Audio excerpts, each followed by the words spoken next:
Hi there, CouchTeamGaming here, and welcome to an honest review of Bioshock Infinite. Let me start off by saying I just love this game and thought it was incredibly amazing.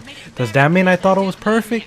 No way! With that, let's jump right into this. Let me give you a quick synopsis here of the actual game without actually spoiling too much. By the way, you learn most of the information I'm about to say within probably the first hour of gameplay. Keep in mind that a full playthrough can take anywhere from 10 to 20 hours, maybe even more. So let's jump into it here, shall we? Bioshock Infinite takes place in a visually beautiful and amazing world known as Columbia.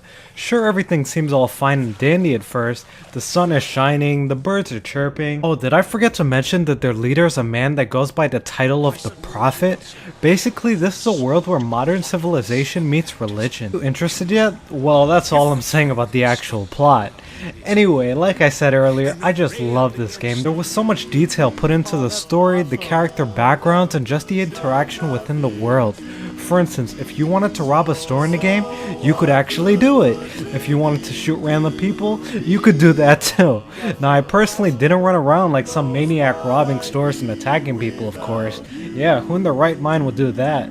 But hey, it's nice to note that there's that era of freedom of not being limited and choosing whatever it is that I want to do.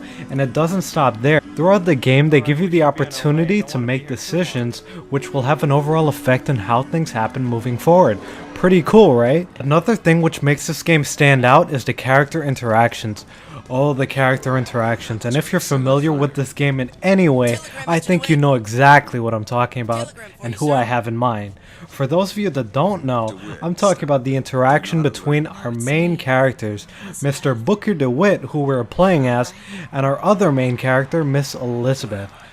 Now you may be wondering, why didn't I mention a last name for Elizabeth? And if you weren't, you probably are now because I said something about it. And as a response to that, I just have one thing to say. I have no idea what her last name is. Yeah, I think you can pretty much see one of the problems we have here. But is her last name really that important?